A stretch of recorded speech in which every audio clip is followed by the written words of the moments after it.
En el capítulo anterior de Epopeya, los intereses salitreros tensan la relación entre Bolivia y Chile. Se inicia la campaña bélica, la toma de Antofagasta, los primeros combates y la muerte del héroe boliviano Eduardo Avaroa. El Huáscar ataca las costas chilenas, el combate naval de Iquique, la muerte de Prat y el triunfo de Condel. En Perú se encuentra el cadáver de un soldado chileno. Junto a él, un diario de viaje.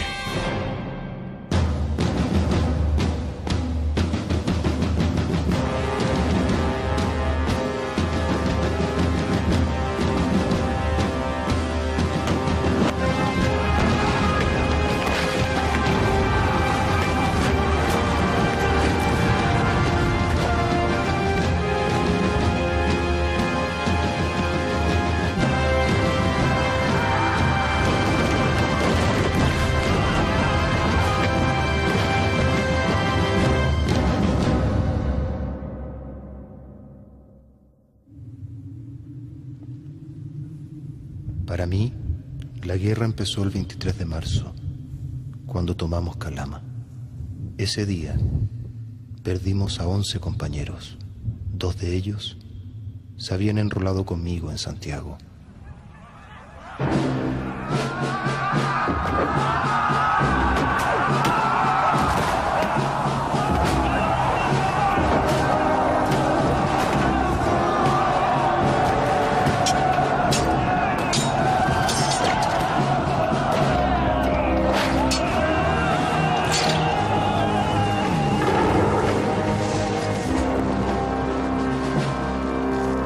Estábamos condenados a morir en medio del desierto. Para esto habíamos viajado más de 1000 kilómetros.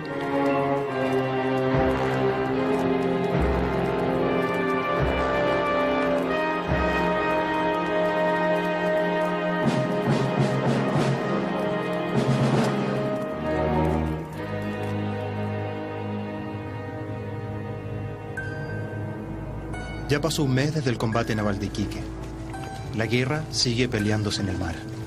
Nosotros seguimos acantonados en las afueras de Antofagasta, esperando órdenes. Mientras tanto, nuestras batallas diarias consisten en practicar marchas y maniobras, alimentar a 10.000 hombres, trasladar nuestros equipos y llevar agua y forraje a los animales. Nuestro peor enemigo es la sed. Medio litro de agua por persona. Bajo este calor terrible, es el mayor castigo que pueda soportar un hombre. Pero acá es la norma, porque de otro modo el agua no alcanzará para todos. Por ahora estamos obligados a cuidar cada gota. También hemos pasado hambre. Nos falta carne y harina. A veces cocinamos un guiso con agua, pan duro, cebolla y ají. La tropa lo llama banqueta a lo pobre.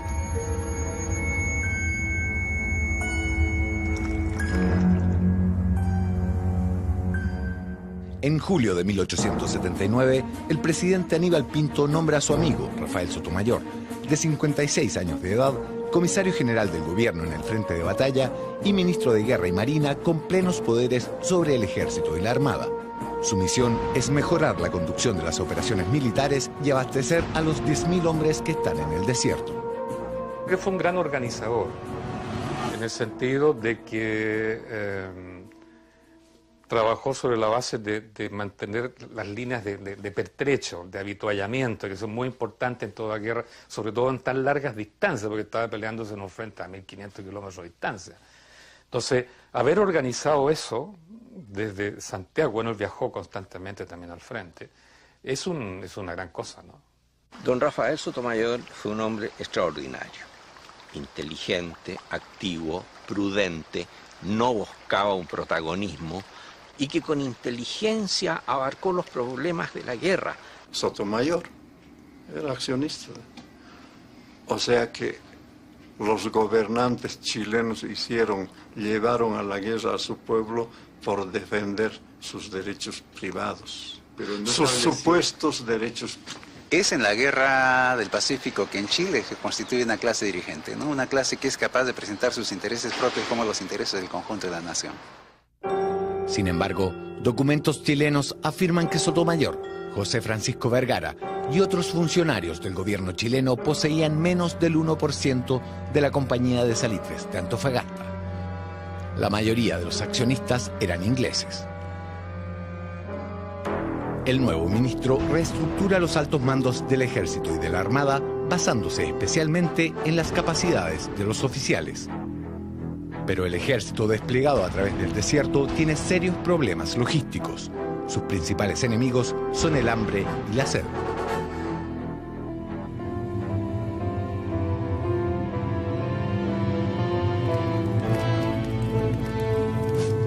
El ministro Sotomayor ha distribuido las fuerzas de nuestro ejército en Antofagasta, Calama, Cobija, Tocopilla y Toco. Esta mañana, el ministro realizó un peligroso pero necesario experimento. Quiere saber cuánta agua necesitan los soldados, los caballos y las mulas para avanzar a través del desierto hacia la provincia peruana de Tarapacá. La única manera de averiguarlo es marchando bajo este insoportable calor. El ministro, que es un hombre minucioso, encabeza personalmente las pruebas.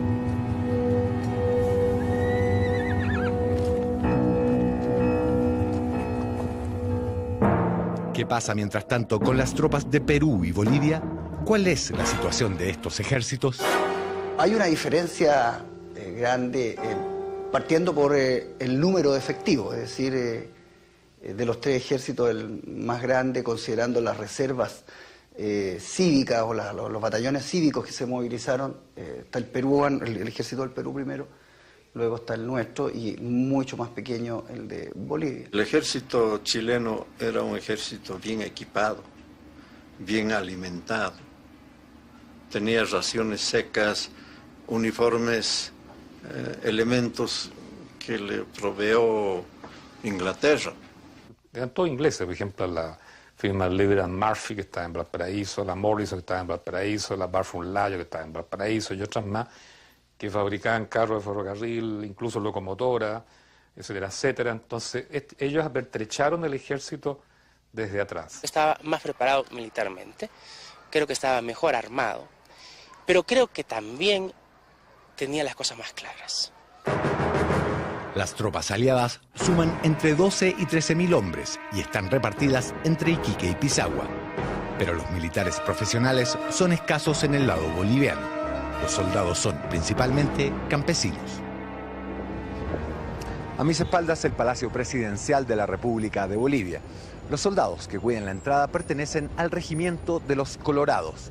Este cuerpo formó parte de las fuerzas bolivianas durante la Guerra del Pacífico. De hecho, los uniformes que usan son casi iguales a los que usaban en aquella época. La única diferencia son las botas. Por tratarse de un ejército campesino en aquellos días, usaban hojotas.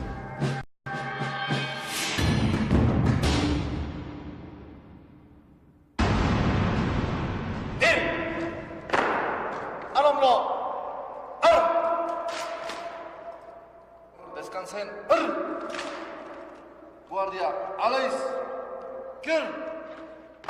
El presidente Hilarión Daza está a las puertas de una crisis de gobierno debido a sus errores políticos y militares en la conducción de la guerra. En La Paz, los dueños de los grandes yacimientos de plata tienen otras prioridades. Para la fracción de la plata de Bolivia, el litoral es sacrificable en función de sus intereses. A lo largo de la guerra, y este es un dato a tomarse en cuenta, ininterrumpidamente Huanchaca distribuye utilidades entre sus socios bolivianos, chilenos y ingleses. Las tropas chilenas ya controlan toda la actual región de Antofagasta. Las tropas de Perú y Bolivia están concentradas más al norte, a lo largo de la actual región de Tarapacá. Pero la campaña terrestre se ha estancado porque el dominio del Pacífico no está definido. Como Bolivia no tiene armada, el peso de la guerra recae ahora sobre los hombros del contraalmirante peruano Miguel Grau y sus oficiales.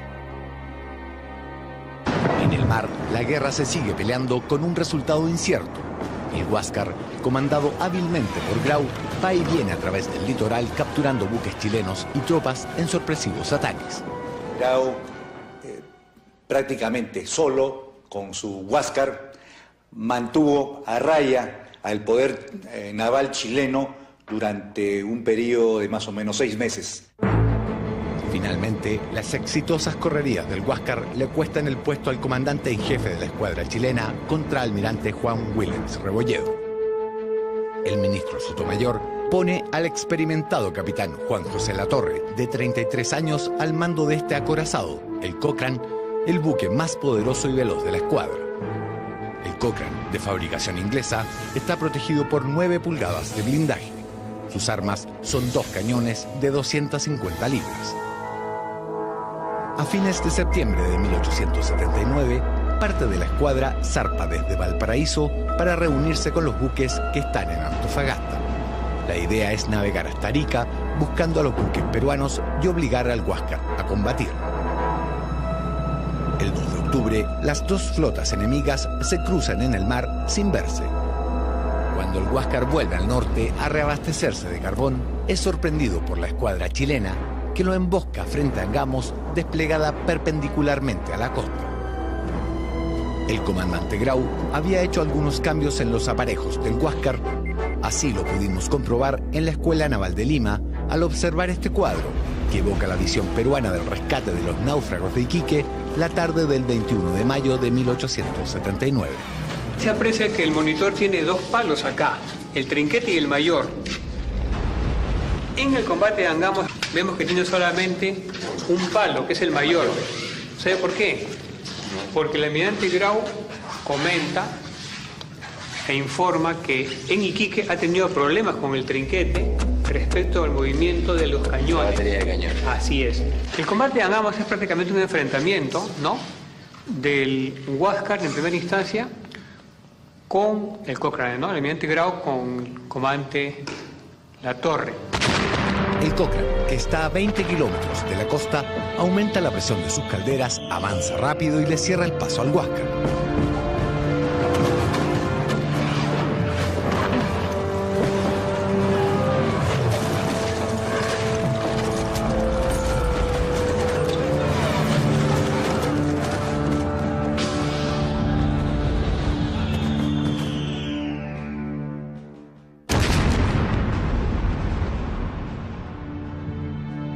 La torre de mando del Huáscar estalla pulverizada por un disparo. Grau, que estaba en su interior, muere.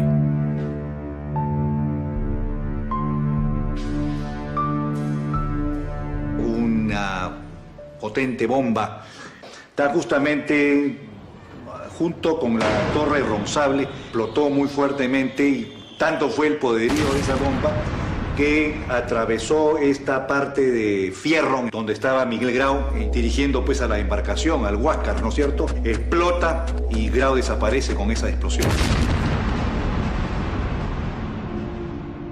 Finalmente, la tripulación se rinde. Los marinos chilenos abordan el buque y cierran las válvulas que habían abierto los ingenieros ingleses, evitando así su hundimiento. Tras una gira triunfal por varios puertos chilenos, el Huáscar, ahora con bandera chilena, llega a Valparaíso en medio del fervor popular. Se ha consolidado el dominio chileno en el Pacífico Sur. Valparaíso se impone sobre el Callao. En el Pacífico Sur hay 2 centros de progreso, Callao y Valparaíso. Que para que uno emerja, el otro tiene que perecer, y esa es la razón por la que llegaron hasta Lima. Eso explica por qué los oligarcas chilenos, entre ellos Diego Portales, ¿no?, que tanto lo exaltan, tenían una concepción geopolítica de la consolidación de Chile sobre la base de controlar el mercado virreinal peruano.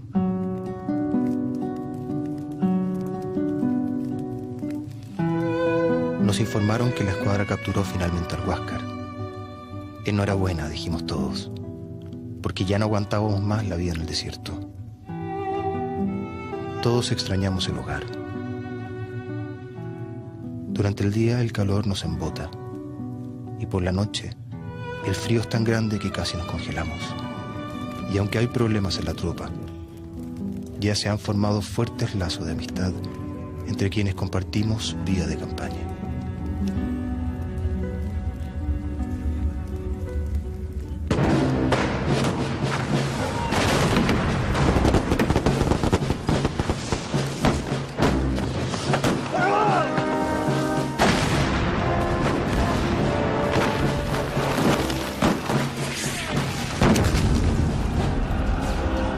aunque llevamos casi 7 meses sin combatir. La guerra ya nos ha cambiado a todos. Lograremos salir con vida de este desierto. Los restos de Miguel Grau fueron repatriados a Lima en 1890. Fue una manera de devolver el gesto hidalgo del almirante peruano, quien permitió que Arturo Prat fuese sepultado en Iquique. Hoy, los restos de Miguel Grau reposan en este mausoleo ubicado en Lima.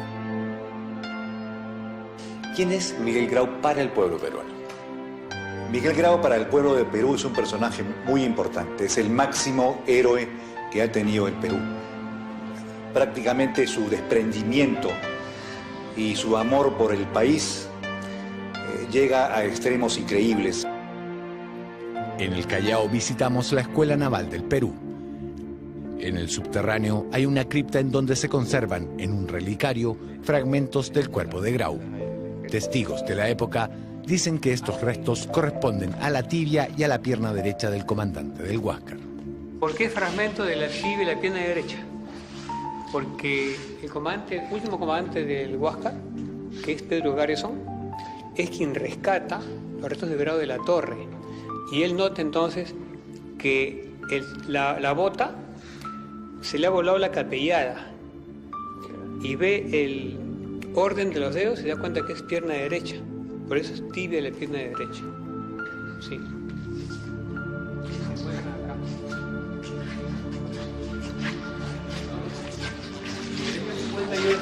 El presidente Ibáñez del Campo recibe una comisión peruana y llega este fragmento, ¿no?, de la tibia del almirante Grau.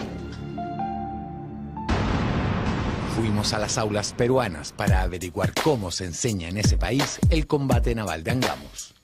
Los peruanos destacan el carácter heroico de la resistencia de Grau contra un enemigo superior. El Huáscar se vio acorralado por toda la escuadra chilena. El Huáscar, al mando de Miguel Grau, hizo que el monitor La Unión se vaya, escapara para que se quedara solamente el Huáscar y combatiera a los buques del ejército de Chile. El glorioso Huáscar se inmoló al mando del Miguel Grau. Es nuestro mayor valor, digamos, de patriotismo y heroísmo, que dio su vida, ¿no?, por la patria. Para los chilenos, en cambio, el combate naval de Angamos, a pesar de su importancia, no es tan conocido como el combate naval de Iquique. Y la figura de Juan José Latorre nunca es destacada al mismo nivel que la de Arturo Prat. Tenemos un combate naval de Angamos donde el Huáscar es tomado prisionero, ¿no es cierto?, y queda como botín de guerra, y hoy en día nosotros tenemos el Huáscar, lo podemos ir a visitar en la zona de Talcahuano, 8ª región. El monitor Huáscar es hoy en día una reliquia histórica que la Armada de Chile repara cada año para mantenerlo a flote como museo.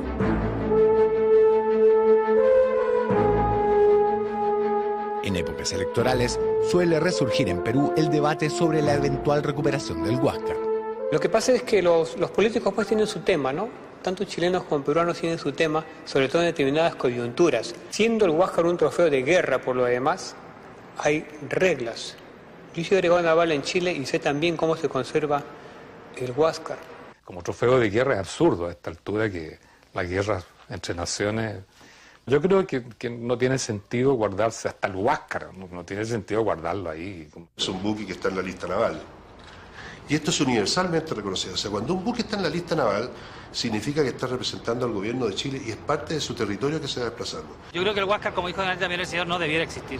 Creo que el Huáscar no debería existir. Si un país lo perdió y el otro lo ganó, debe quedar donde está el ganador.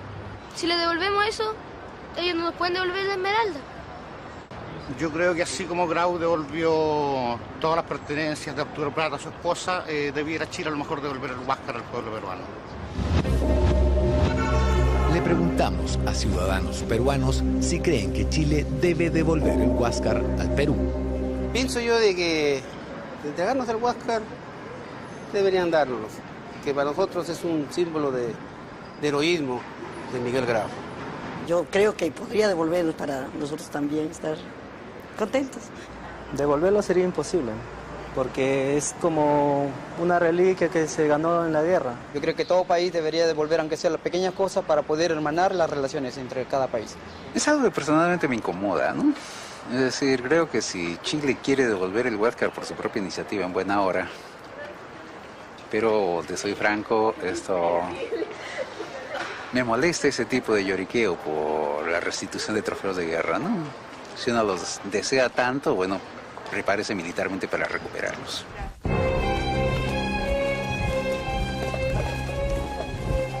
Capturado ya el Huáscar, no hay nada que pueda detener el inicio de la campaña terrestre.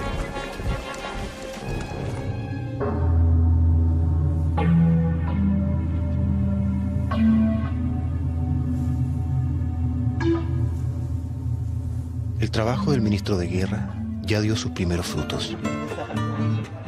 Desde Antofagasta llegan carretas con víveres. El ejército ha hecho contratos con particulares para abastecernos de 100 bueyes cada semana. Volveremos a comer carne. También nos traerán charqui, aguardiente y harina, entre otros productos. Después de hacernos marchar varias veces a través del desierto, ahora sabe que cada soldado necesita a lo menos 4 litros de agua para no morir bajo el sol, y que las bestias requieren a lo menos 15 litros. La orden es fabricar cantimploras más grandes, de 3 litros, para llevarlas cuando tengamos que marchar al frente de batalla.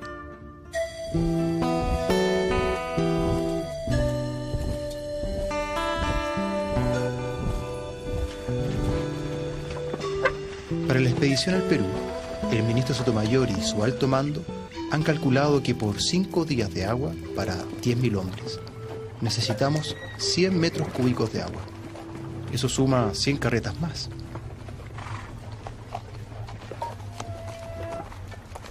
Pronto nos embarcaremos junto a todo el ejército expedicionario. Tal vez ahora llegue la hora de combatir. No lo sabemos. Estamos esperando. Estamos preparados.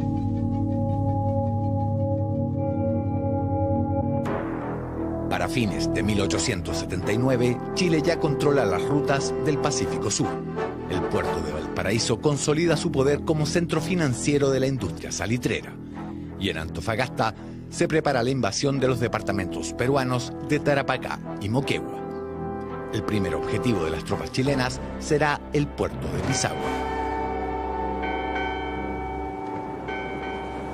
Este es el puerto de Pisagua, que durante la Guerra del Pacífico era considerado un bastión inexpugnable por todos los observadores militares internacionales.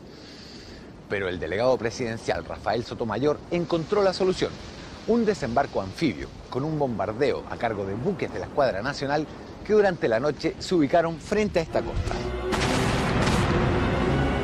Los buques chilenos llegan a la bahía y bombardean los fuertes de la Alianza mientras una flotilla de botes desembarca a las tropas.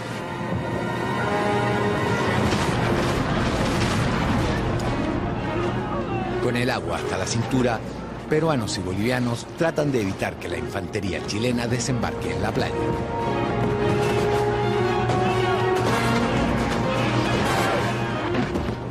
Los chilenos se imponen, toman la playa y trepan a los cerros, hasta que el puerto arde en llamas. A las 3 de la tarde, la bandera chilena ondea sobre Pisagua. Fue el primer desembarco anfibio en la historia de América y anticipó las grandes operaciones bélicas como las que el mundo vería durante la Segunda Guerra Mundial con el ataque aliado en las costas de Normandía. Hoy, la Armada recrea para nosotros este operativo con las mismas estrategias, pero con armamento moderno.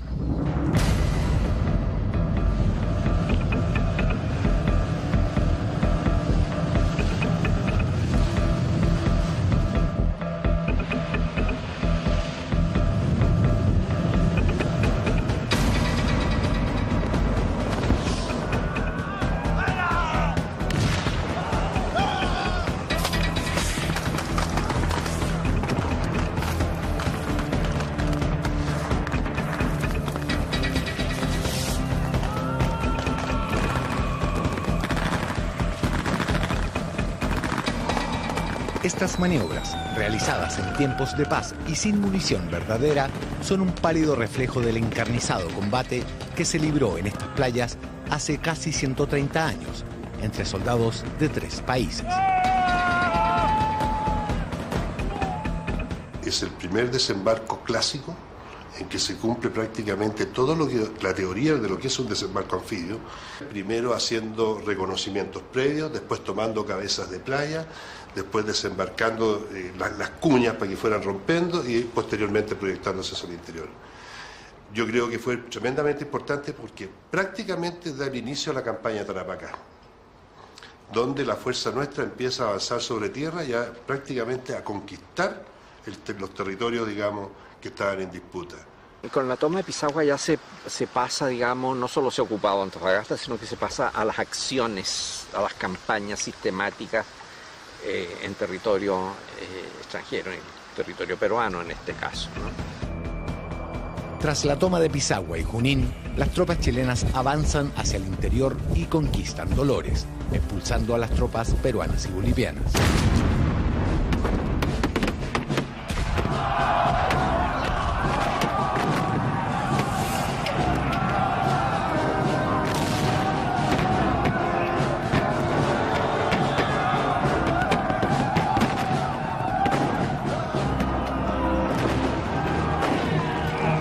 Después de la batalla de Tarapacá, ambos bandos empiezan a rematar a los heridos. Los combates serán cada vez más encarnizados. En realidad no hay guerra limpia. Y es cuestión de grado, en qué medida se produce, pero toda guerra es sucia. A fines de noviembre, el ministro Sotomayor decreta que quedan libres de derechos de internación los productos chilenos que se introduzcan por los puertos de Iquique y Pisagua. Chile mantiene así en pleno funcionamiento el comercio internacional de salitre, posee ahora el monopolio mundial de estos yacimientos y controla las rutas del Pacífico Sur.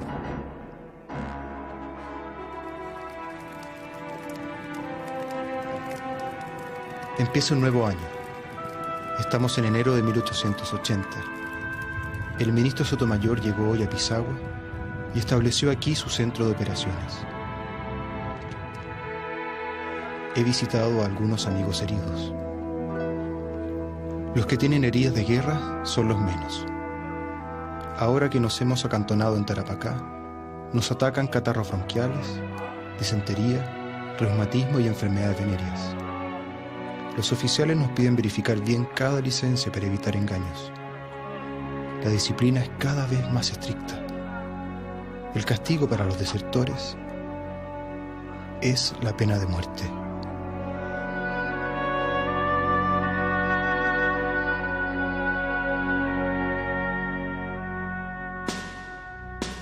El 25 de febrero el ejército toma el puerto de Hilo. Es el comienzo de la ocupación chilena del departamento peruano de Moquegua, que comprende las provincias de Moquegua, Tacna y Arica.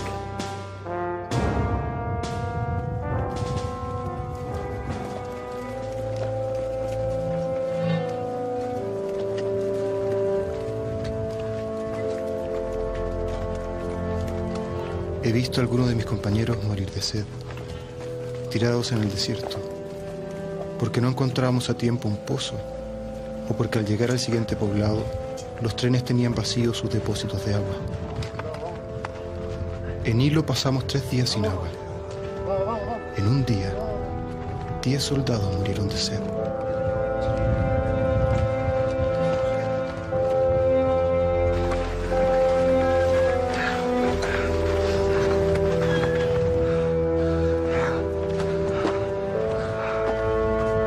Las provisiones han vuelto a llegar. Ahora tenemos porotos y charqui. También nos entregan harina para hacer tortillas de rescoldo. Generalmente formamos grupos de 4 o más soldados. Unos buscan provisiones, otros la leña y el más hábil cocina. Algunas veces me ha tocado hacerlo. La leche condensada y el café se lo compramos a los comerciantes que siguen la marcha del ejército. La presencia de las cantineras ha sido regulada para mantener la disciplina. Se aceptan de 2 a 4 por regimiento. Ellas también llevan uniforme. Tacna y Arica son ahora nuestros próximos objetivos.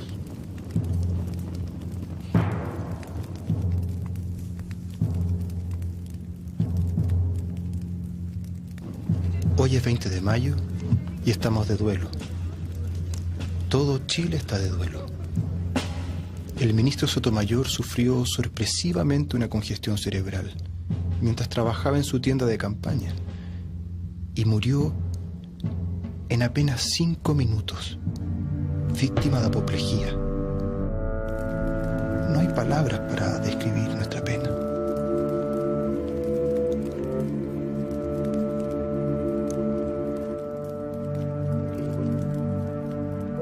Fue devastador y era poco antes que se librase la batalla de Tacna, el mes de mayo.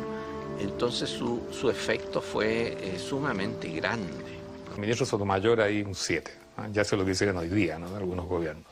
Yo creo que es una obra política de alto nivel la que hizo Sotomayor. En Perú, el presidente Mariano Prado renuncia, parte a Europa y lo reemplaza Nicolás de Piérola. En Bolivia, el dictador Hilarión Daza es depuesto. Más tarde, morirá asesinado. El desprecio por la gestión de Hilarión Daza perdura hasta hoy en Bolivia, tal como lo demuestra esta imagen expuesta en el Museo del Litoral de La Paz, donde alrededor del retrato del dictador aparecen, como maltratados símbolos patrios, una mujer encadenada y un soldado de los Colorados que, abatido, sostiene entre sus manos una castigada bandera de guerra. Yo ataco mucho a los gobernantes y a los políticos de esa época, que no han sabido defender los derechos de Bolivia. Yo los critico y los llamo de traidores, porque ha intervenido mucha traición en esa época, y aún ahora también. Las tropas de Perú y Bolivia se instalan en los alrededores de Tacna, en el llamado Campo de la Alianza. Suman 12.000 hombres. Las tropas chilenas suman 13.500 hombres. Descontando la reserva, solamente entrarían en batalla alrededor de 10.000 hombres. El 26 de mayo, en el Campo de la Alianza, empieza la batalla de Tacna. El resultado favorece a Chile, que ocupa Tacna, y Bolivia se retira definitivamente de la guerra.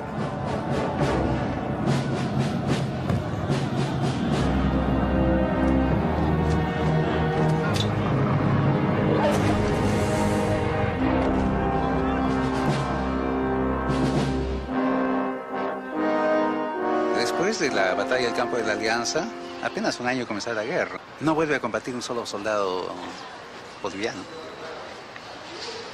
Bolivia se retira al interior, se enreda en sus pleitos de caudillos y mientras tanto el Perú se desangra por 4 años más. Lleva la peor parte de la campaña completamente solo. Bolivia se retira porque no tenía que hacer en la guerra y podía retirarse a su altura y estar en paz, mientras que el Perú se arreglase por sí mismo nomás. Además, el aporte de Bolivia a la guerra nunca fue muy importante, ni podía hacerlo.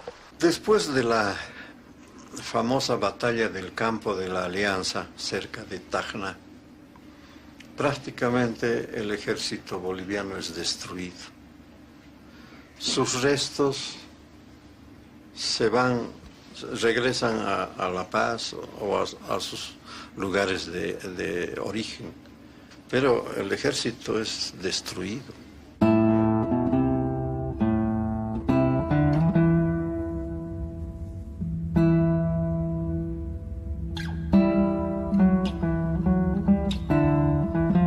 En la ciudad de La Paz, en Bolivia, encontramos estas tumbas que guardan los restos de veteranos que pelearon en la Guerra del Pacífico. Muchos de ellos murieron sin haber conocido el desenlace del conflicto.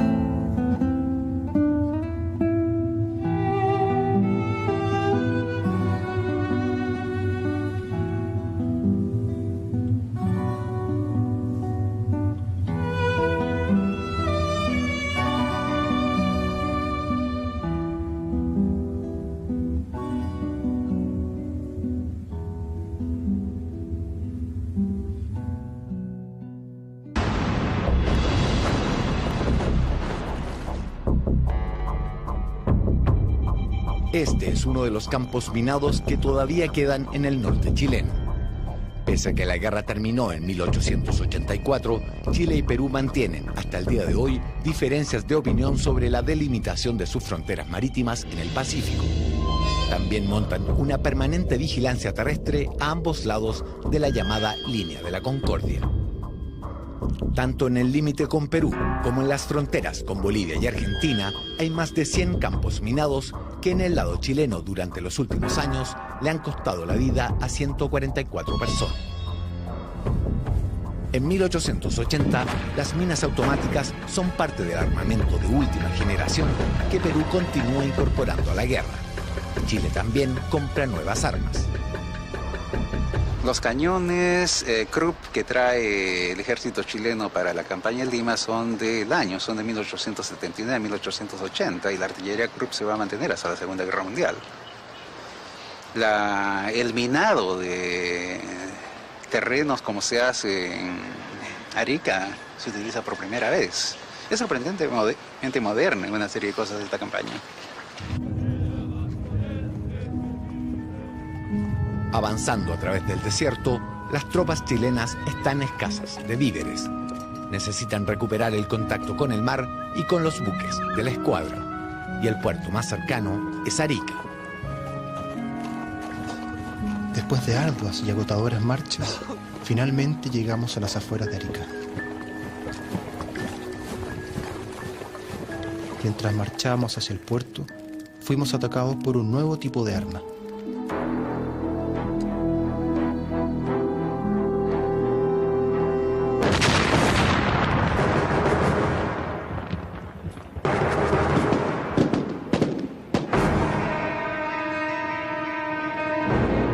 Sin saberlo, habíamos hecho estallar 2 de 8 minas enterradas en el desierto. Ese mismo día, logramos capturar a 2 peruanos. Uno de ellos es el ingeniero Teodoro Elmort, responsable de toda la red de minas conectadas con cables eléctricos que protegen el Morro de Arica. Elmort llevaba los planos de los fuertes del Morro cuando lo capturamos, así que ahora somos dueños de esa valiosa información.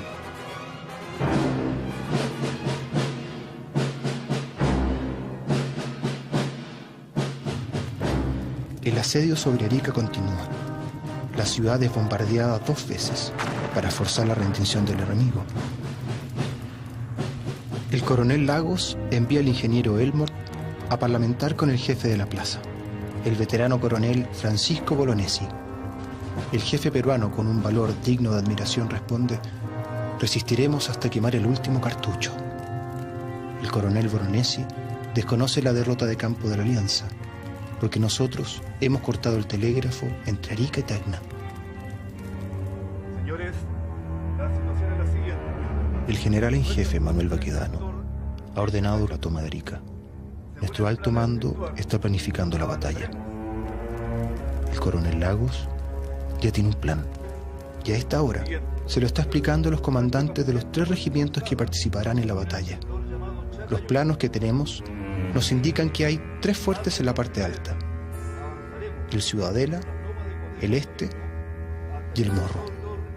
En la parte baja hay 3 fuertes más. Cada punto es considerado una trinchera inexpugnable.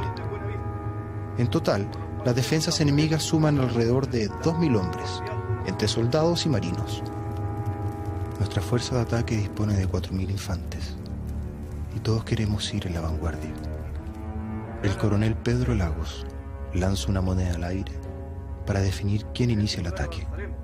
Cara para el regimiento 3º de línea, cruz para el 4º de línea.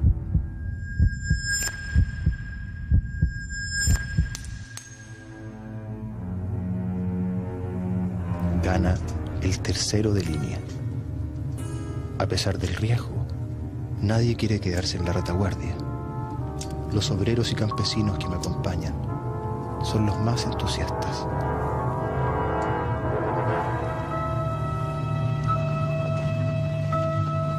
Siguiendo las órdenes del coronel Pedro Lagos, dejamos encendidas enormes fogatas para que nuestros enemigos crean que nos quedamos acantonados en Chacayuta.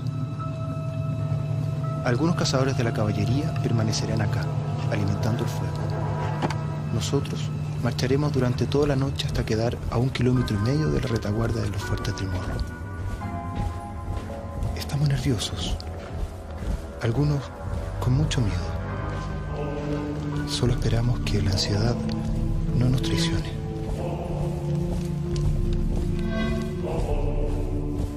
Dando un largo rodeo desde Chacayuta, las tropas chilenas avanzan a través de las lomas de Condorillo y Buenavista. Pero los centinelas peruanos del fuerte Ciudadela se dan cuenta y empiezan los disparos. Las tropas chilenas asaltan el fuerte a toda carrera, con corvos y bayonetas. Alguien hace estallar el polvorín.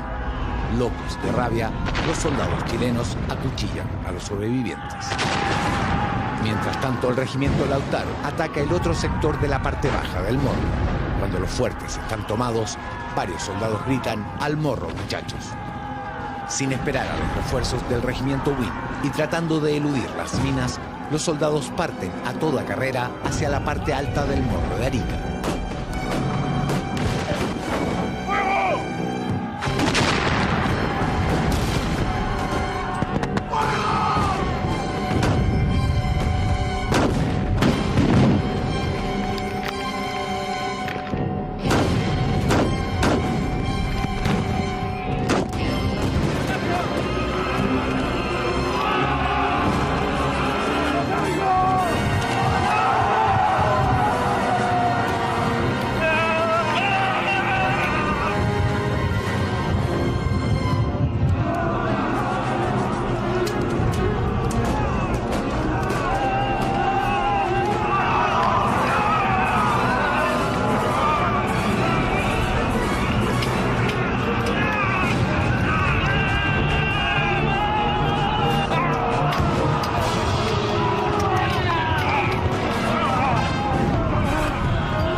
Historiadores chilenos sostienen que Bolognesi y los otros oficiales peruanos ya se habían rendido cuando fueron masacrados por los frenéticos atacantes chilenos que llegaron a la cima del Morro de Arica en apenas 55 minutos. Las versiones peruanas dicen que los oficiales peruanos murieron combatiendo sin haberse rendido. Contra todo pronóstico y en tiempo récord, Pedro Lagos y sus hombres cumplen las órdenes del general Manuel Baquedano. Manuel Baquedano tiene una línea estratégica muy simple, que es marchar al frente y destruir. El menos estratega de todos los generales que ha tenido el mundo, yo creo, porque el hombre dice, bayoneta calada, cabeza gacha, ataque. Y eso se ganó porque el roto era sobre todo el de los regimientos del norte salitrero, es terrible en ese sentido. Había que ir disparando con la bayoneta encima y protegido por la artillería, apoyado por la caballería, de frente. Entonces, eso es muy pobre como táctica militar. Pero ganó la guerra, ¿no? Entonces eso es lo que importa. Las tropas peruanas pierden el 30% de sus efectivos. Chile, el 10% de los atacantes. A los oficiales chilenos les resulta imposible evitar que los enardecidos soldados fusilen prisioneros a los pies de la iglesia de Arica. Luego, la ciudad es saqueada. Esta es la tumba en Lima del coronel Francisco Bolognesi, uno de los máximos héroes peruanos. Sus restos descansan aquí tras haber sido repatriados desde Chile. Hoy, desde la cumbre del Morro, es posible contemplar la ciudad de Arica. Más de 180.000 personas viven aquí y la apodan orgullosamente la ciudad de la eterna primavera. Actualmente, Tarapacá comprende 59.000 kilómetros cuadrados y tiene casi 500.000 de habitantes. Administrativamente, ha sido dividida en dos regiones: Tarapacá, con capital Iquique, y la nueva región de Arica y Parinacota, cuya capital es Arica. El puerto peruano de El Callao estaba bloqueado por la escuadra chilena desde abril de 1880. Entre los buques que sostienen el bloqueo está el Huáscar, comandado por Carlos Conde. Pero los peruanos resisten, atacando con torpedos los buques chilenos. El Callao es bombardeado. El 13 de septiembre, otro torpedo echa a pique frente a Chancay a un barco muy querido por los chilenos, la Covadonga. mueren cerca de 90 tripulantes, encabezados por su capitán Pablo de Ferrari.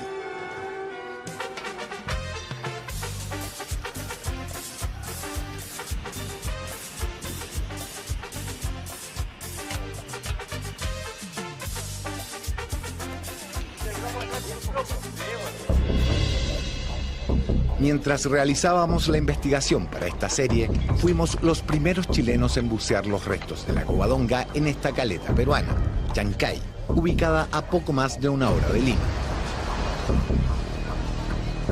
El hito que está boyado de la goleta Covadonga. La distancia no es mucha y como podemos ver las profundidades medias oscilan entre los 21 y los 19 metros. No, Rafael. Páseme la botellita. Ahora vamos a explorar. Este es el punto exacto en que se hundió la Covadonga. Aquí en el puerto de Chancay está hundida la goleta Covadonga. El 13 de septiembre de 1880 fue hundida cuando intentaba subir un bote a bordo que en realidad era una trampa explosiva. Ahora que las autoridades peruanas han autorizado a un grupo de buzos chilenos, podemos registrar por primera vez cuál es el estado en que se encuentra.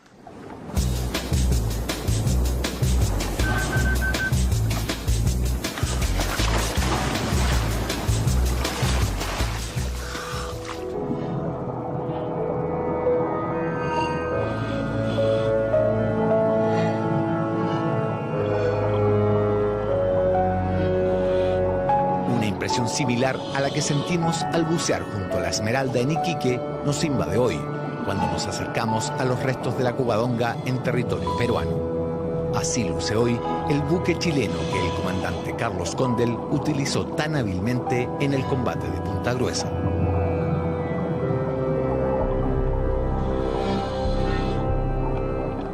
En 1880, el jefe político de Iquique, capitán de navío Patricio Lynch, empieza a aplicar tácticas tipo comando, con incursiones de pequeños grupos en territorio enemigo en los valles azucareros y algodoneros del Perú.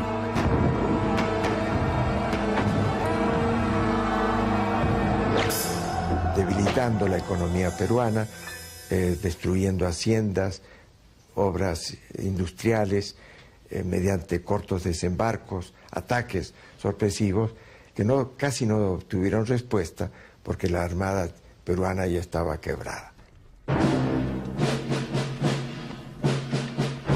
En noviembre de 1880 empieza la campaña a Lima, organizada por el ministro de Guerra José Francisco Vergara. El ejército expedicionario supera los 26.000 hombres. Las tropas chilenas ocupan Pisco e Ica. El resto del ejército, repartido en 22 buques, desembarca más tarde en 2 caletas, Chilca y Pescadores. Para fines de 1880, casi todo el ejército chileno está reunido en Lurín, al sur de Lima.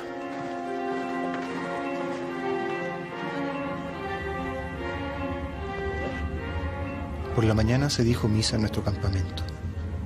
Durante la misa, la banda del regimiento tocó la Traviata, la última música que oiremos en esta plaza.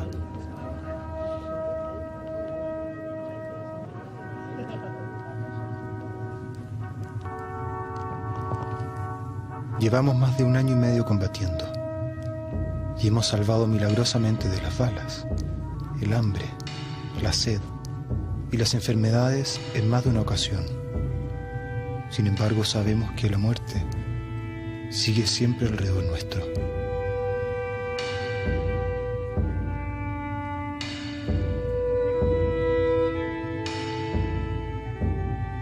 Estas son mis últimas anotaciones antes de la batalla, que decidirá si entramos o no a Lima. Nos iremos marchando a través de los arenales, cantando el himno de Yungay, esperando que la fortuna nos acompañe.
En nuestro próximo capítulo de Epopeya, chilenos y peruanos se enfrentan en Chorrillos y Miraflores. Chile ocupa Lima, la capital peruana. La violencia de la guerra y las cuestionadas acciones de las tropas chilenas. Los ataques del Brujo de los Andes y la campaña de la Sierra. 77 soldados chilenos mueren masacrados en el poblado de la Concepción. Los secretos de una investigación para determinar el nombre del soldado chileno caído en Chorrillos.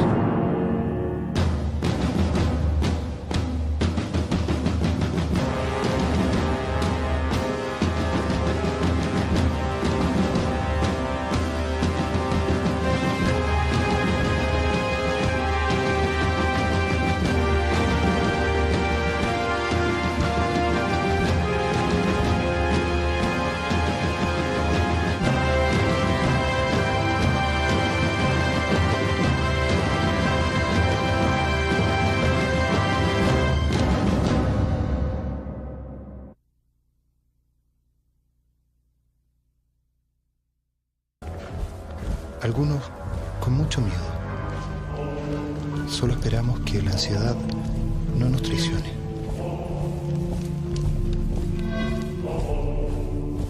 Dando un largo rodeo desde Chacayuta, las tropas chilenas avanzan a través de las lomas de Condorillo y Buenavista. Pero los centinelas peruanos del fuerte Ciudadela se dan cuenta y empiezan los disparos. Las tropas chilenas asaltan el fuerte a toda carrera, con corvos y bayonetas. Alguien hace estallar el polvorín. Locos de rabia, los soldados chilenos acuchillan a los sobrevivientes. Mientras tanto, el regimiento Lautaro ataca el otro sector de la parte baja del morro. Cuando los fuertes están tomados, varios soldados gritan: "Al morro, muchachos". Sin esperar a los refuerzos del regimiento Win y tratando de eludir las minas, los soldados parten a toda carrera hacia la parte alta del morro de Arica.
Historiadores chilenos sostienen que Bolognesi y los otros oficiales peruanos ya se habían rendido cuando fueron masacrados por los frenéticos atacantes chilenos que llegaron a la cima del Morro de Arica en apenas 55 minutos. Las versiones peruanas dicen que los oficiales peruanos murieron combatiendo sin haberse rendido. Contra todo pronóstico y en tiempo récord, Pedro Lagos y sus hombres cumplen las órdenes del general Manuel Baquedano. Manuel Baquedano tiene una línea estratégica muy simple, que es marchar al frente y destruir.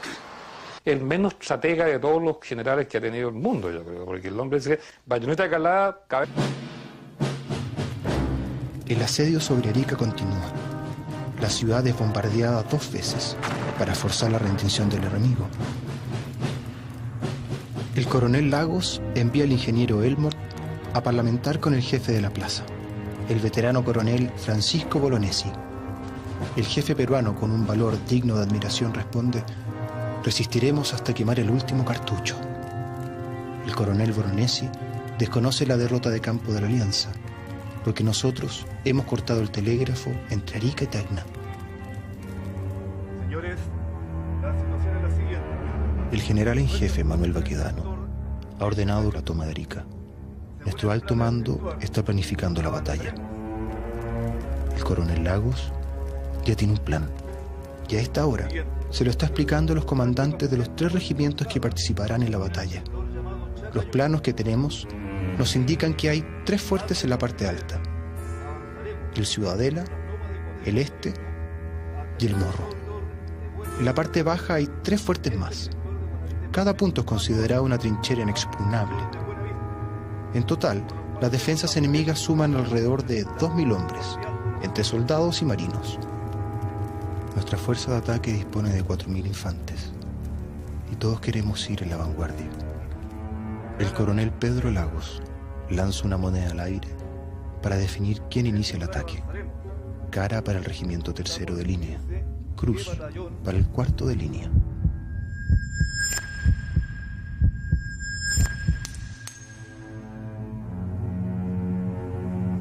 Gana el 3º de línea. A pesar del riesgo, nadie quiere quedarse en la retaguardia. Los obreros y campesinos que me acompañan son los más entusiastas.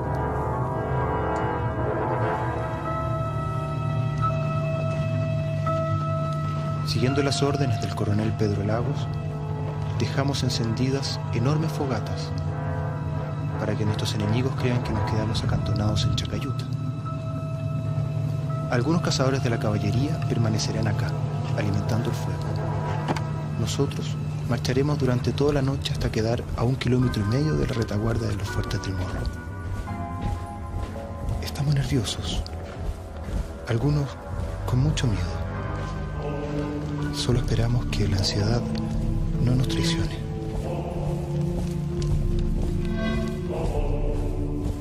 Dando un largo rodeo desde Chacayuta, las tropas chilenas avanzan a través de las lomas de Condorillo y Buenavista. Pero los centinelas peruanos del fuerte Ciudadela se dan cuenta y empiezan los disparos.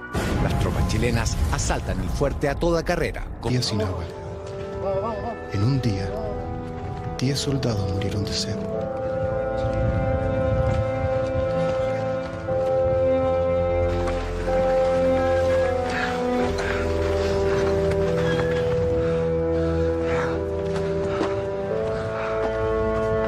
Las provisiones han vuelto a llegar.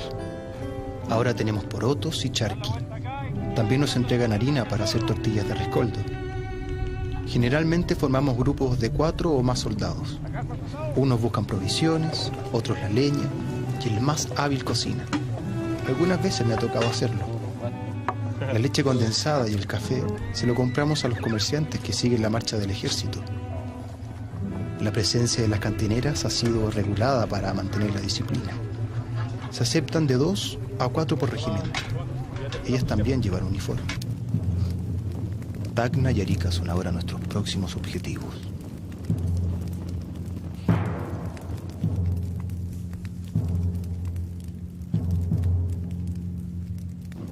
Hoy es 20 de mayo y estamos de duelo. Todo Chile está de duelo. El ministro Sotomayor sufrió sorpresivamente una congestión cerebral mientras trabajaba en su tienda de campaña y murió en apenas 5 minutos, víctima de apoplejía. No hay palabras para describir nuestra pena.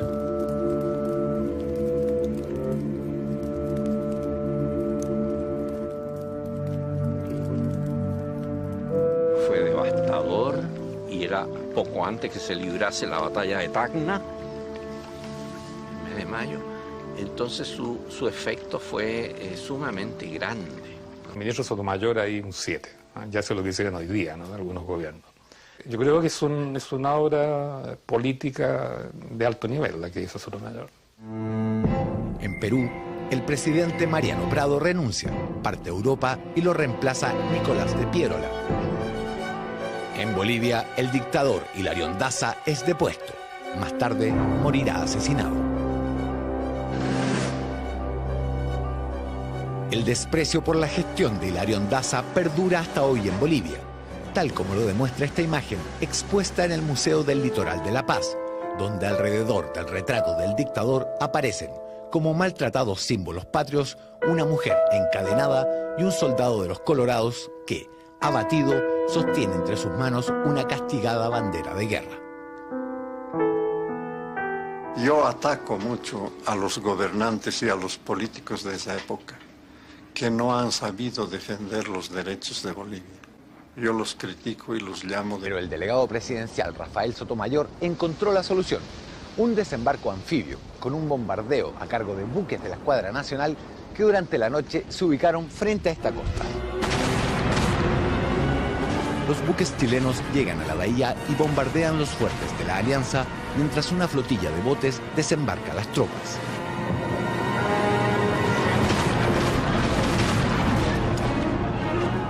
Con el agua hasta la cintura, peruanos y bolivianos tratan de evitar que la infantería chilena desembarque en la playa.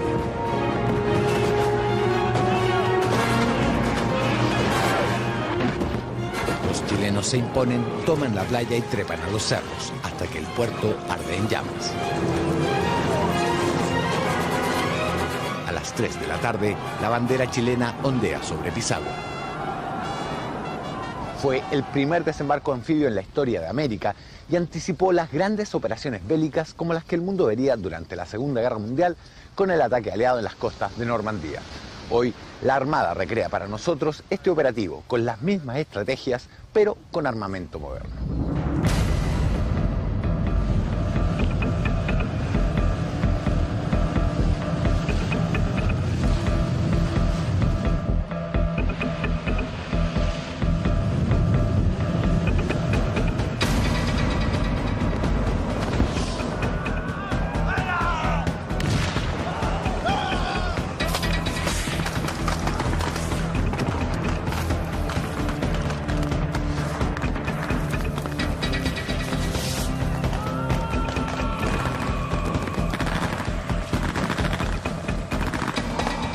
Estas maniobras, realizadas en tiempos de paz y sin munición verdadera, son un pálido reflejo del encarnizado combate que se libró en estas playas hace casi 130 años, entre soldados de 3 países. Es el primer desembarco clásico en que se cumple prácticamente todo lo que la teoría de lo que es un desembarco anfibio, primero haciendo reconocimientos previos, después tomando cabezas de playa, después desembarcando las cuñas para que fueran rompiendo y posteriormente proyectándose hacia el interior. Yo creo que fue tremendamente importante porque prácticamente da el inicio a la campaña de Tarapacá, donde la fuerza nuestra empieza a avanzar sobre tierra, ya prácticamente a conquistar los territorios, digamos, que estaban en disputa. Con la toma de Pisagua ya se pasa, digamos, no solo se ha ocupado Antofagasta, sino que se pasa a las acciones, a las campañas sistemáticas en territorio extranjero, en territorio peruano en este caso, ¿no? Tras la toma de Pisagua y Junín, las tropas chilenas avanzan hacia el interior. Eran terribles en ese sentido. Había que ir disparando con la bayoneta encima y protegidos por la artillería, apoyados por la caballería, de frente. Entonces, eso es muy pobre como táctica militar, pero ganó la guerra, ¿no? Entonces eso es lo que importa. Las tropas peruanas pierden el 30% de sus efectivos, Chile el 10% de los atacantes. A los oficiales chilenos les resulta imposible evitar que los enardecidos soldados fusilen prisioneros a los pies de la iglesia de Arica. Luego, la ciudad es saqueada. Esta es la tumba en Lima del coronel Francisco Bolognesi, uno de los máximos héroes peruanos. Sus restos descansan aquí tras haber sido repatriados desde Chile. Hoy, desde la cumbre del Morro, es posible contemplar la ciudad de Arica. Más de 180.000 personas viven aquí y la apodan orgullosamente la ciudad de la eterna primavera. Actualmente, Tarapacá comprende 59.000 kilómetros cuadrados y tiene casi medio millón de habitantes. Administrativamente ha sido dividida en 2 regiones, Tarapacá, con capital Iquique, y la nueva región de Arica y Parinacota, cuya capital es Arica. El puerto peruano de El Callao estaba bloqueado por la escuadra chilena desde abril de 1880. Entre los buques que sostienen el bloqueo está el Huáscar, comandado por Carlos Conde. Pero los peruanos resisten, atacando con torpedos los buques chilenos. El Callao es bombardeado. El 13 de septiembre, otro torpedo echa a pique frente a Chancay a un barco muy querido por los chilenos, la Covadonga. Mueren cerca de 90 tripulantes, encabezados por su capitán Pablo de Ferrari.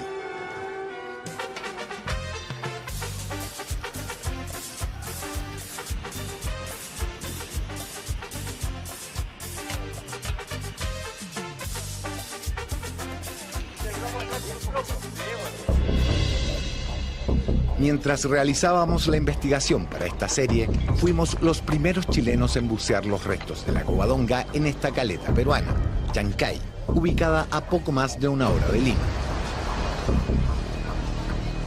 El hito que está boyado de la goleta Covadonga. La distancia no es mucha y como podemos ver las profundidades medias oscilan entre los 21 y los 19 metros. No, Rafael. Páseme la botellita. Ahora vamos a explorar. Este es el punto exacto en que se hundió la Covadonga. Aquí.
En nuestro próximo capítulo de Epopeya, chilenos y peruanos se enfrentan en Chorrillos y Miraflores. Chile ocupa Lima, la capital peruana. La violencia de la guerra y las cuestionadas acciones de las tropas chilenas. Los ataques del Brujo de los Andes y la campaña de la Sierra. 77 soldados chilenos mueren masacrados en el poblado de la Concepción. Los secretos de una investigación para determinar el nombre del soldado chileno caído en Chorrillos.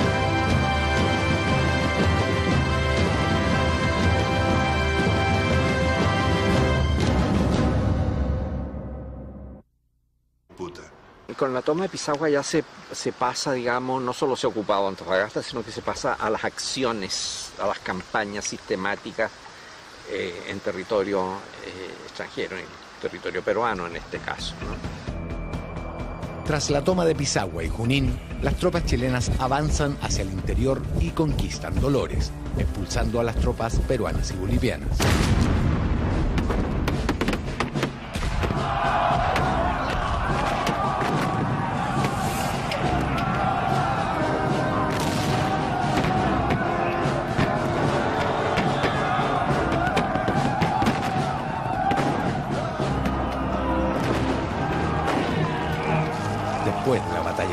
Tarapacá, ambos bandos empiezan a rematar a los heridos. Los combates serán cada vez más encarnizados. En realidad no hay guerra limpia. Y es cuestión de grado, en qué medida se produce, pero toda guerra es sucia. A fines de noviembre, el ministro Sotomayor decreta que quedan libres de derechos de internación los productos chilenos que se introduzcan por los puertos de Iquique y Pisagua. Chile mantiene así en pleno funcionamiento el comercio internacional de salitre, posee ahora el monopolio mundial de estos yacimientos y controla las rutas del Pacífico Sur.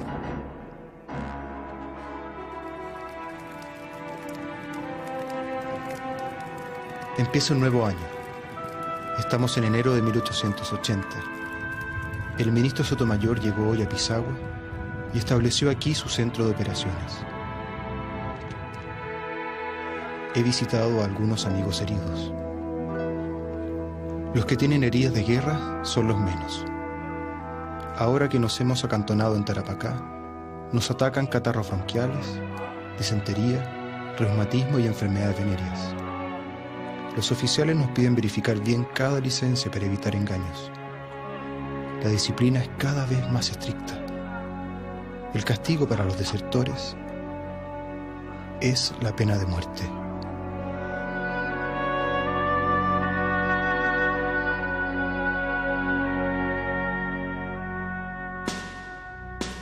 El 25 de febrero el ejército toma el puerto de Hilo. Es el comienzo de la ocupación chilena del departamento peruano de Moquegua, que comprende las provincias de Moquegua, Tacna y Arica.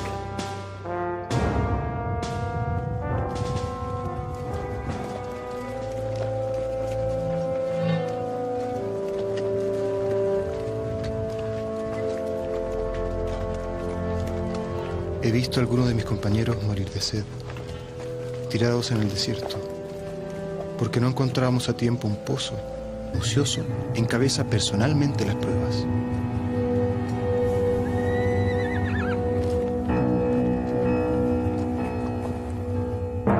¿Qué pasa mientras tanto con las tropas de Perú y Bolivia? ¿Cuál es la situación de estos ejércitos?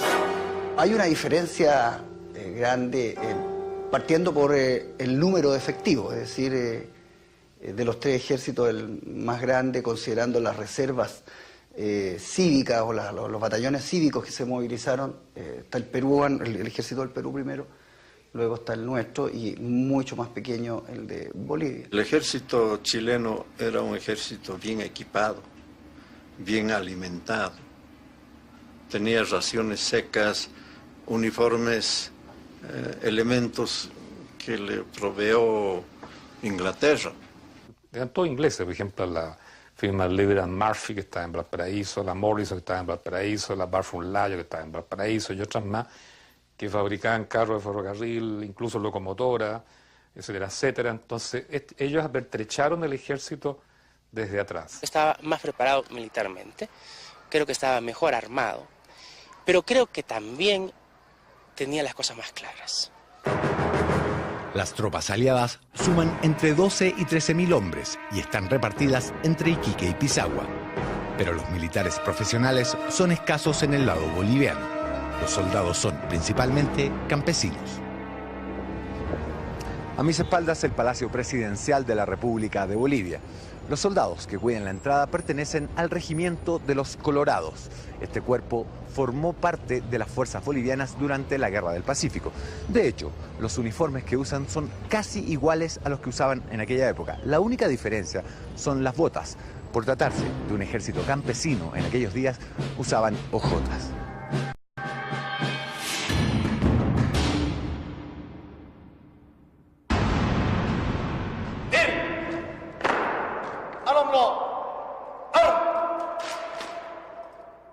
Descansen.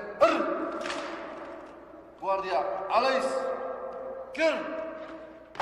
El presidente Hilarión Daza está a las puertas de una crisis de gobierno debido a sus errores políticos y militares en la conducción de la guerra.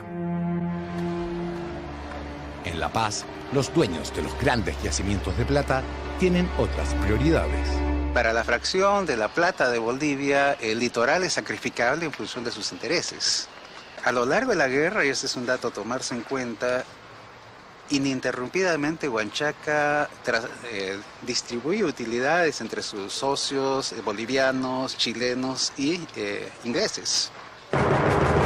Las tropas chilenas ya controlan todo. Las tropas peruanas pierden el 30% de sus efectivos. Chile, el 10% de los atacantes.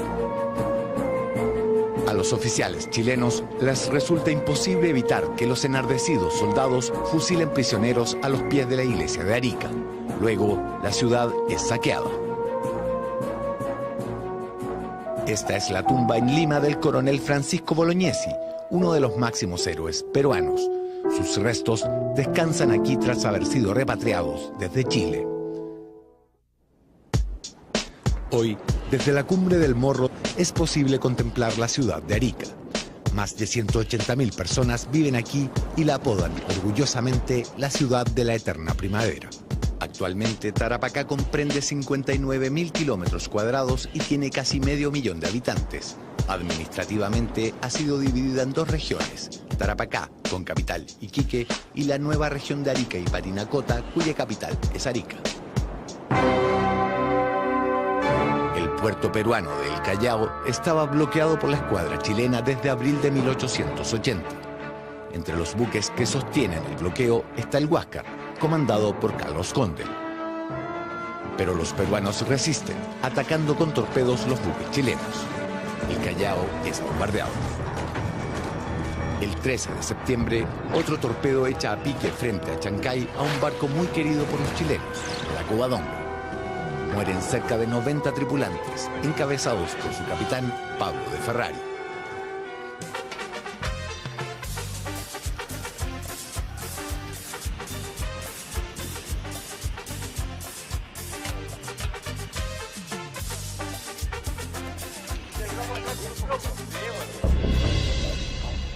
Mientras realizábamos la investigación para esta serie, fuimos los primeros chilenos en bucear los restos de la Covadonga en esta caleta peruana, Chancay, ubicada a poco más de una hora de Lima. El hito que está abollado de la goleta Covadonga. La distancia no es mucha y como podemos ver las profundidades medias oscilan entre los 21 y los 19 metros. No, Rafael. Páseme la botellita. Ahora vamos a explorar. Este es el punto exacto en que se hundió la Covadonga. Aquí en el puerto de Chancay está hundida la goleta Covadonga. El 13 de septiembre de 1880 fue un día cuando intentaba subir un bote a bordo que en realidad era una trampa explosiva. Ahora que las autoridades peruanas han autorizado a un grupo de buzos chilenos, podemos registrar por primera vez cuál es el... Y esa es la razón por la que llegaron hasta Lima.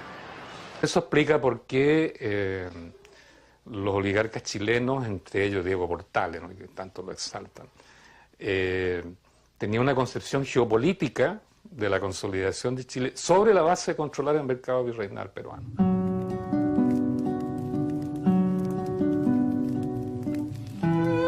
Nos informaron que la escuadra capturó finalmente al Huáscar. Enhorabuena, dijimos todos, porque ya no aguantábamos más la vida en el desierto. Todos extrañamos el hogar. Durante el día el calor nos embota y por la noche el frío es tan grande que casi nos congelamos. Y aunque hay problemas en la tropa, ya se han formado fuertes lazos de amistad entre quienes compartimos vida de campaña.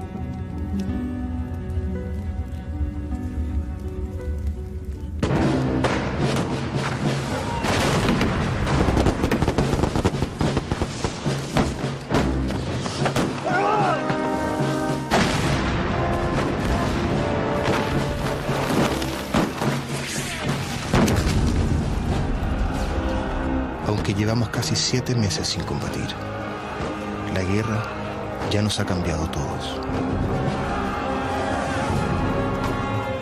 Lograremos salir con vida de este desierto. Los restos de Miguel Grau fueron repatriados a Lima en 1890. Fue una manera de devolver el gesto hidalgo del almirante peruano, quien permitió que Arturo Prat fuese sepultado en Iquique. Hoy, los restos de Miguel Grau reposan en este mausoleo ubicado en Lima. ¿Quién es Miguel Grau para el pueblo peruano? Miguel Grau para el pueblo de Perú es un personaje muy importante, es el máximo héroe que ha tenido el Perú. Prácticamente su desprendimiento y su amor por el país llega a extremos increíbles. En el Callao visitamos la Escuela Naval del Perú. En el subterráneo hay una cripta en donde se conservan, en un relicario, fragmentos del cuerpo de Grau. Testigos de la época dicen que estos restos corresponden a la tibia y a la pierna derecha del comandante del Huáscar. ¿Por qué fragmento de la tibia y la pierna derecha? Porque el último comandante del Huáscar, que es Pedro Garrison, es quien rescata los restos de Grau de la Torre. Y él nota entonces que la bota se le ha volado la capellada y ve el orden de los dedos y se da cuenta que es pierna derecha. Por eso es tibia la pierna derecha. Sí. Fue devastador y era poco antes que se librase la batalla de Tacna, el mes de mayo. Entonces su efecto fue sumamente grande. El ministro Sotomayor hay un 7, ya sé lo que hicieron hoy día, ¿no?, en algunos gobiernos. Yo creo que es una obra política de alto nivel la que hizo Sotomayor. En Perú, el presidente Mariano Prado renuncia, parte a Europa y lo reemplaza Nicolás de Piérola. En Bolivia, el dictador Hilarión Daza es depuesto. Más tarde, morirá asesinado. El desprecio por la gestión de Hilarión Daza perdura hasta hoy en Bolivia, tal como lo demuestra esta imagen expuesta en el Museo del Litoral de La Paz, donde alrededor del retrato del dictador aparecen, como maltratados símbolos patrios, una mujer encadenada y un soldado de los Colorados que, abatido, sostiene entre sus manos una castigada bandera de guerra. Yo ataco mucho a los gobernantes y a los políticos de esa época, que no han sabido defender los derechos de Bolivia. Yo los critico y los llamo de traidores, porque ha intervenido mucha traición en esa época, y aún ahora también. Las tropas de Perú y Bolivia se instalan en los alrededores de Tacna, en el llamado Campo de la Alianza. Suman 12.000 hombres. Las tropas chilenas suman 13.500 hombres. Descontando la reserva, solamente entrarían en batalla alrededor de 10.000 hombres. El 26 de mayo, en el Campo de la Alianza, empieza la batalla de Tacna. El resultado favorece a Chile, que ocupa Tacna, y Bolivia se retira definitivamente de la guerra.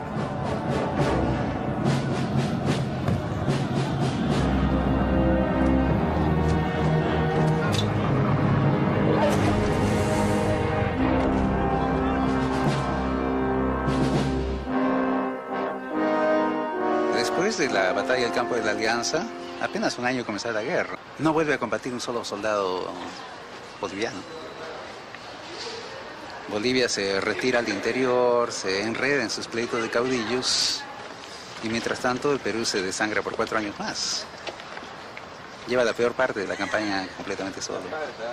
Bolivia se retira porque no tenía que hacer en la guerra y podía retirarse a su altura y estar en paz, mientras que el Perú se arreglase por sí mismo nomás. Además, el aporte de Bolivia a la guerra nunca fue muy importante, ni podía hacerlo. Después de la famosa batalla del Campo de la Alianza, cerca de Tacna, sus restos descansan aquí tras haber sido repatriados desde Chile. Hoy, desde la cumbre del Morro, es posible contemplar la ciudad de Arica. Más de 180.000 personas viven aquí y la apodan orgullosamente la ciudad de la eterna primavera. Actualmente, Tarapacá comprende 59.000 kilómetros cuadrados y tiene casi medio millón de habitantes. Administrativamente ha sido dividida en 2 regiones, Tarapacá, con capital Iquique, y la nueva región de Arica y Parinacota, cuya capital es Arica. El puerto peruano de El Callao estaba bloqueado por la escuadra chilena desde abril de 1880. Entre los buques que sostienen el bloqueo está el Huáscar, comandado por Carlos Conde. Pero los peruanos resisten, atacando con torpedos los buques chilenos. El Callao es bombardeado. El 13 de septiembre, otro torpedo echa a pique frente a Chancay a un barco muy querido por los chilenos, la Covadonga. Mueren cerca de 90 tripulantes, encabezados por su capitán, Pablo de Ferrari.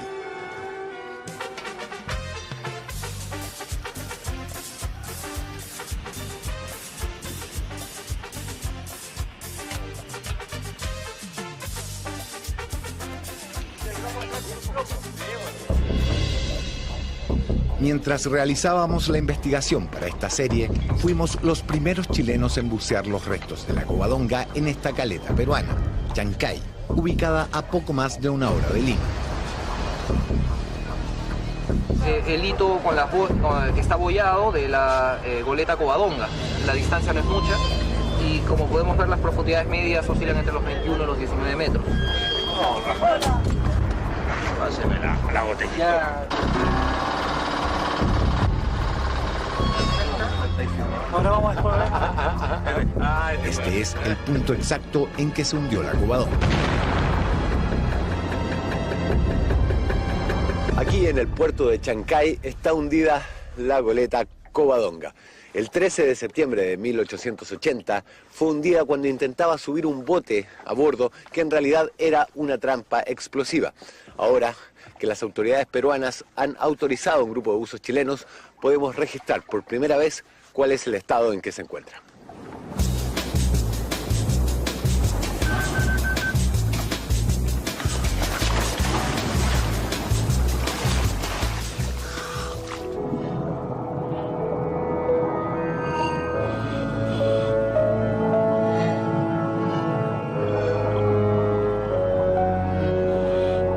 Una impresión similar a la que sentimos al bucear junto a la Esmeralda en Iquique